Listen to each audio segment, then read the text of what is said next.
Psalm 91. Last time, sorry, I talked about verse 2, and there's still more that could be said about it. I have a question. Did you take my challenge to begin the day with verse 2 as a confession, a declaration, a personal declaration? I declare about the Lord, He alone is my refuge. He alone. I'm not looking for refuge, safety, respite, anywhere else. He alone is my refuge, my place of safety, my security. He is my God, and I trust Him. I want to talk about that last phrase. And I trust Him.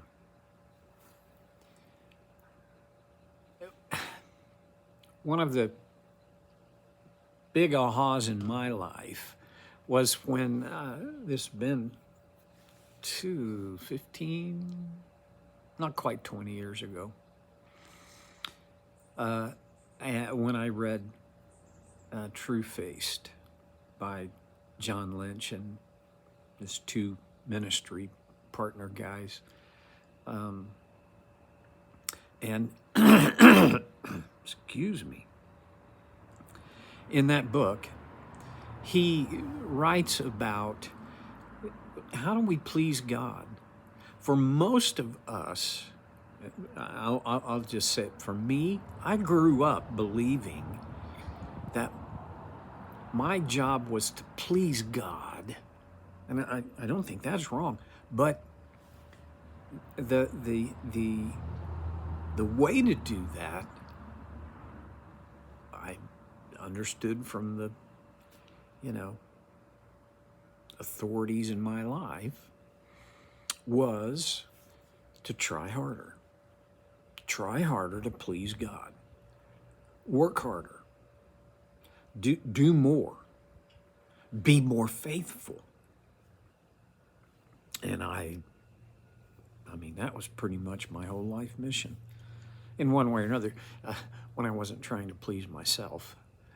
And I've got this whole big deal about how when we have an inaccurate view of how to please God and what it means to please God, that actually only jacks up the impulse to please ourselves. But anyway, I won't go into that. I'll just say this much. The paradigm shift for me came when, again, I'm sorry, I don't know what's going on with my throat.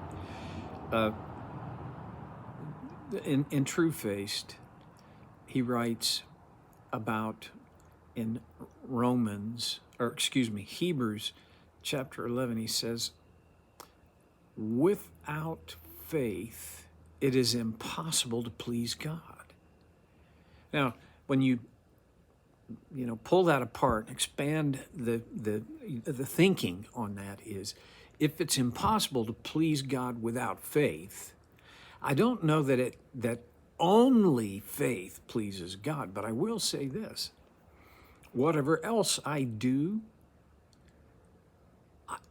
the only means available to me for pleasing God, it begins with faith. Because without faith, it's impossible to please God. Now, here was a dilemma I came to. Since it's impossible to please God without faith, I wanted to have and express more faith, more consistently, more realistically. I think that's a good plan. Here was my dilemma. my background was, if you want to please God, you're going to have to try harder.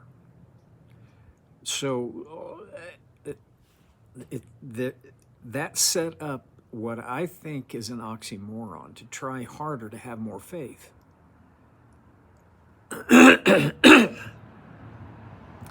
It's not that faith is without effort.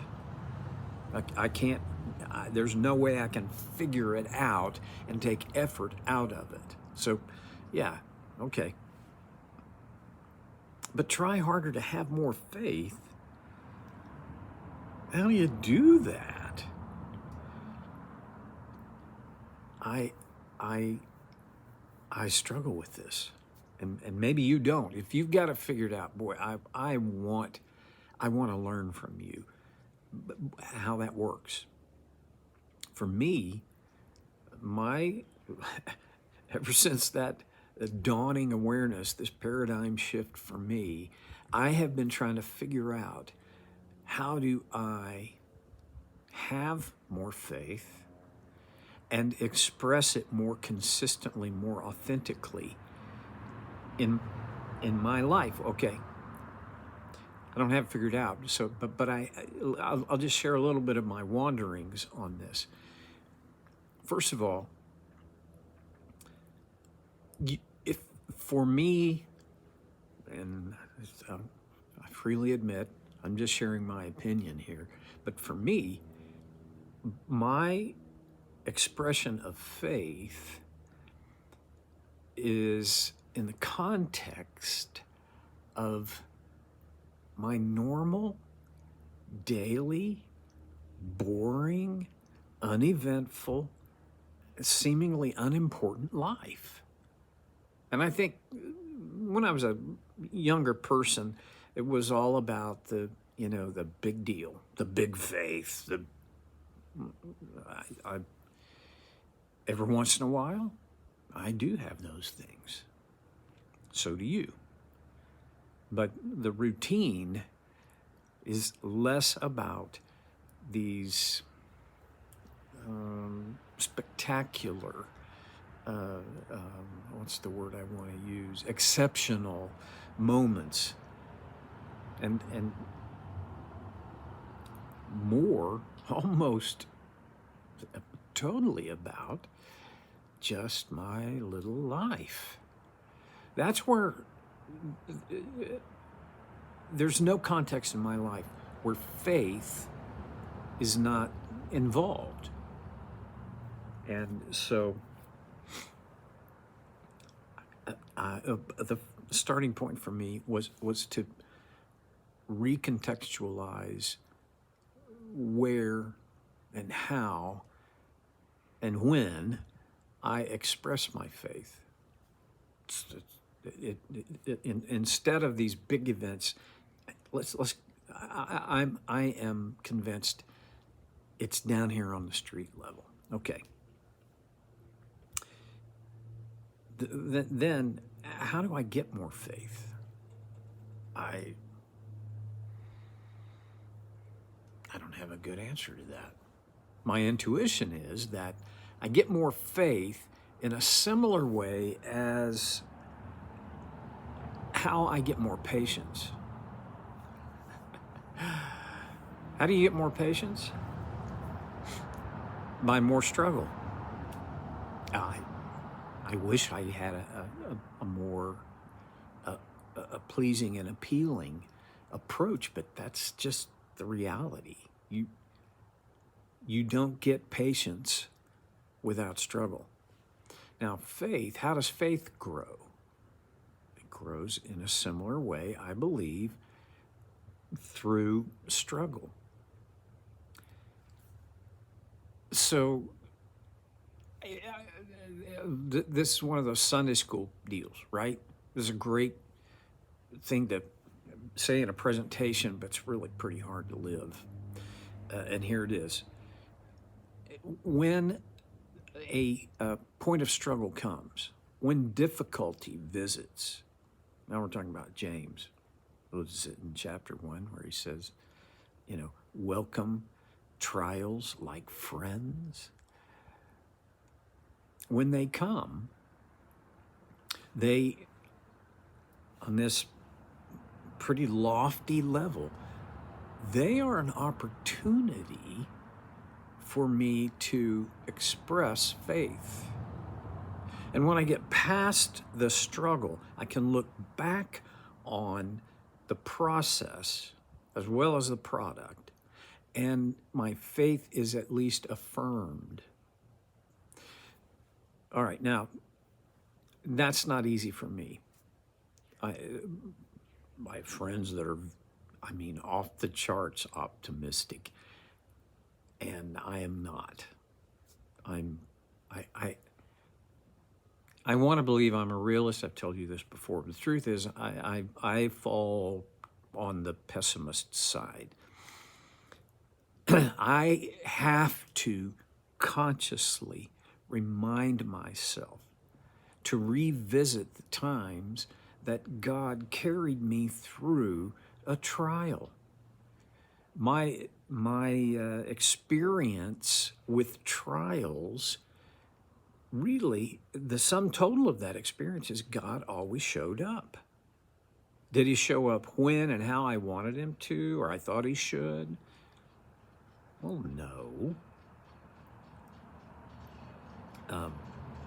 He's God, not me, okay?